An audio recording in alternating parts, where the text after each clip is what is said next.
May nadaanan akong naglalako ng isda sa kalye. Ito, halo-halo siya. Anong klaseng isda ba to? Saka, tinatanggalan ba ng kaliskis to?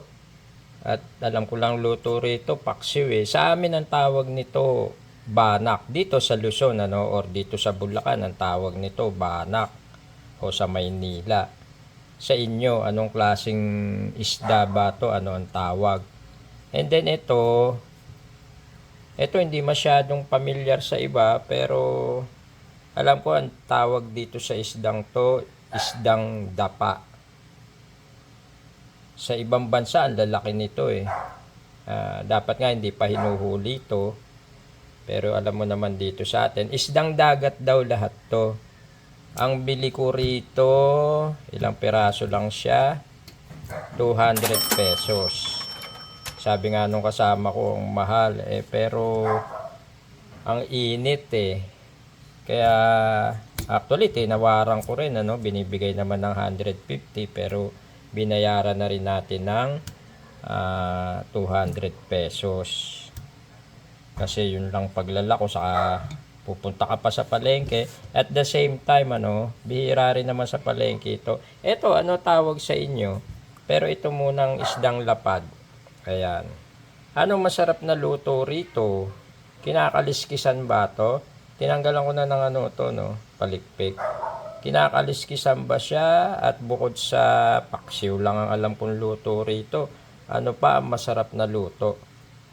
I-comment nyo naman. Etong isdang lapad, kaya siya tinawag na isdang lapad. Kasi nga, lapad, itim yung ibabaw, and then, puti yung ilalim. Ganyan siya kung umandar sa ilalim ng dagat.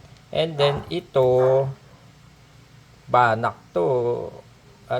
Maputik daw to eh. Minsan, pag di ka marunong maggawa nito, naglalasang yung gilik. Yung bang lasang parang may buhangin bato o putik. Nyo ako correct nyo ako kung mali ako, ito nga ba yun o iba yung sinasabi ko.